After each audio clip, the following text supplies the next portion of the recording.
ating Christmas tree.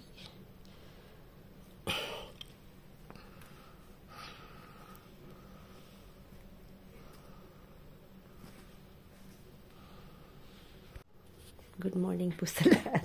Tawa si Rock. Papakita ko lang po yung paano ko po mag-gift wrap, ganyan-ganyan. So, ang mangyayari po kasi, meron po kaming exchange gift, no? So, we must prepare one gift sa each person. So, kila mom and dad, sa akin, kay Frank, tsaka kay Sam. Then, you have also Lewis, tsaka si Kat. Si Lewis po yung pinsan nila. Na pumunta po dito last summer na po. At si Tata Kari naman, yung eldest na only sister ni Frank na mas matanda sa kanya. So, makikita natin. Mahiyain lang yun at hindi natin mapapakita sa video yun. So, anyway, since si Sam hindi niya ba nabibili yung gift niya kay lolo't lola niya, so, ang gagawin ko po, alam na namin kung anong bibilihin niya. Prepare ko na po yung gift wrap dito. So, easy lang naman siya. Hindi naman siya ganun kahirap gawin na po. So, just need scissors. Hindi natin kung kita. Mahirap kasi pag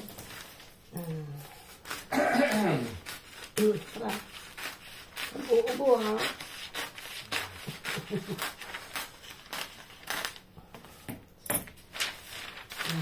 Ito. Para mabilis po plan na pag madami po kayong i-prepare nyo na po yung mga pag may tan kayo sa gabi, pag tulog na yung mga bata na po. Kasi kami dati gano'n. Pag wala sila, so pinag-prepare ko yan pag nasa school pa sila. So, gano'n din gagawin natin. So, gano'n lang yan. Up. Pwede rin yung atehan. So, yan, bibili kayo na nadikit na tape na po kasi pag hindi yan nadikit.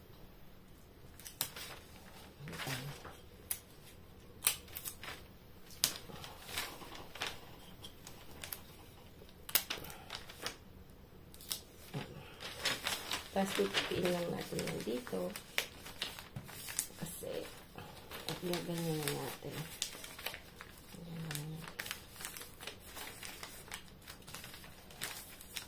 Para wag na po kayo bibili ng mga ready na bagay. Yan sa China, sa Shanghai na po, wala kami nakitang gift wrap na po. Kasi, as you know, Buddhist po kasi sila, hindi sila naniniwala.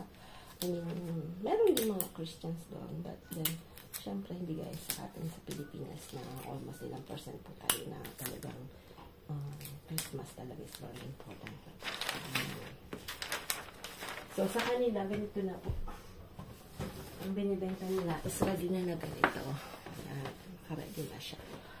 So, ganyan lang po siya.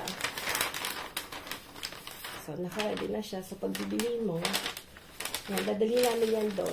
Kumbaga, ilalagay na namin. Kasi doon, hindi na namin siya mapapak mo po. Gawa na, syempre, baka makita nila ma'am and dad yung gift ni Sam. So, ako, okay na. Ready na po yung gift ko sa kanila. So, pag nag-gift ka naman, the idea of gift is not because buy very expensive one. Yung mahalaga po is yung gusto nila. Yan. So, kahit kumbaga po kayo, bigyan sila ng talagang magugustahan nila. Even if it's simple na po. So, magagamit nila, gano'n. Isang kasi bibili tayo basta lang makabili, di ba po? Sometimes you have to know kung ano yung gusto ng kapatid mo, kung ano gusto ng kasambahay mo, kung ano gusto mo. I mean, through the years na malalaman naman po nyo. Kung pag hindi nyo masyadong kilala yung tao, then you have to ask other people para malaman nyo naman po na hindi lang yung mabigay nyo ay magustuhan naman at mapakinabangan niya. Di ba po? Yan, sa dalawa na yan. Then after, minsan dito po sa France, we give also old people, yung mga kapitbahay na matag nito, mga bagay-bagay na po. So, another gift craft na mga nagawa ko all these years is yung, ano po siya, tag nito, tissue siya na po. So, simple lang siya, na may etche-etche dito, ganyan. So, parang drawstring siya na po. So, tinhay ko po siya. Oh, matagal na po itong ginawa ko. So, you can put something in there. Ayan. So, every year, yan po yung nilalagay ko sa paanan nung Christmas tree namin. Nung mga maliliit pa sila, Sam, yan ko nilalagay yung mga chocolates nila, ganyan. So, puro drawstring lang po yan.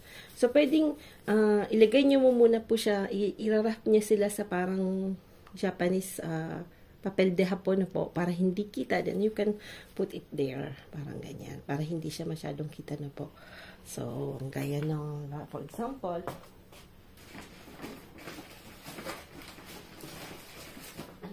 so, may gift pa ako kay ma'am. Pag ganyan, pwede ko siyang ilagay dyan. Sa kanya yan. So, yan. So, isang klase rin pong pag-gift, no? Pag-gift wrap. Yan, ganito rin po yan. Same thing. Pag na-gift wrap nun niya, you can put it in there. Parang ano lang siya, etche-etche po. O, pili po kayo ng parang, ano tawag doon, yung puti, yung white na papel de hapon ba tawag sa atin? Nakalimutan ko na. Mura lang yun, iba po. And another way is that pagka nag-ano po kayo ng wine or something, same thing. Yan, pwedeng lagay nyo dito. Yan. Yan. Meron na po kayong parang. So, syempre yung ititin din nyo po yung mga colors na pang Christmas na po. So, dapat medyo pagbata, medyo marami na mo pong nabibiling mga Christmas tissue na po, tissue cloth, mga ganito. So, the same thing. Dati po kasi, dito nagbibigay ng mga chocolates. So, in France po, yung first time nang pumunta dito ng Christmas, no? Yung mga Costco, Carrefour, yun po yung mga hypermarket dito sa France.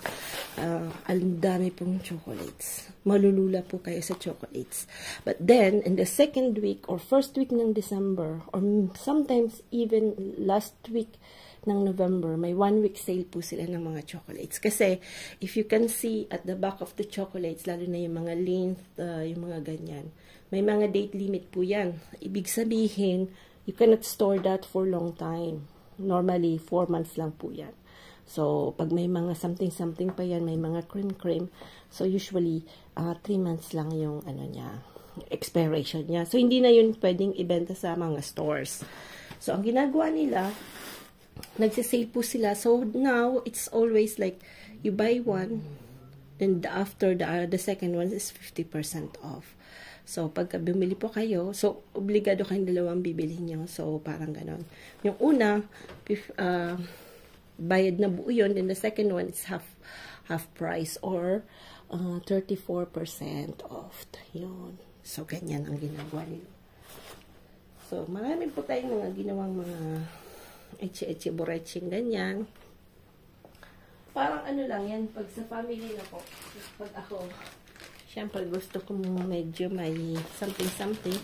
So, si ma'am, last year, kinip niya yung ginawa ko sa kanya, kinip niya po yung ganito, yung ganyan.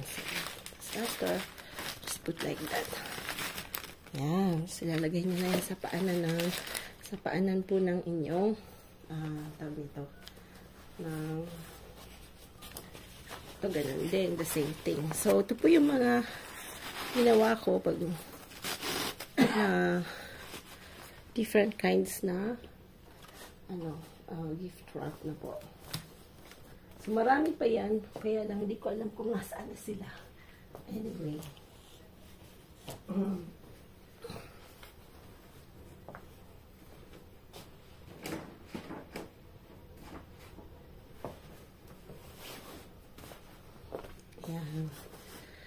So, ayan po yung different kinds na pwede nyo gawin na po pagka Christmas season para wag na po kayo masyadong tawag nito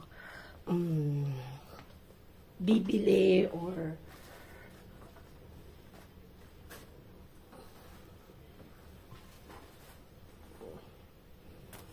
tapos minsan yung mga basket pwede nyo rin lagyan ng mga balls na old balls ninyo old balls, old Christmas balls na po na pwede nyong i-decorate. So dito marami po sa France na ganyan, nabibili ko yan sa flea market yung ganyan. So I like yung may mga Christmas balls na may Papa Noel. So maraming kinds yan. Ayan, so sana po na mayroon po ako na ibigay na konting hint sa decoration, sa Christmas gift. Ayan, so essential lang po yung, syempre, it's very important yung packaging. Nakita nila, wow! Tapos agbakas pala na lang, no joke. Anyway, presentation is always important.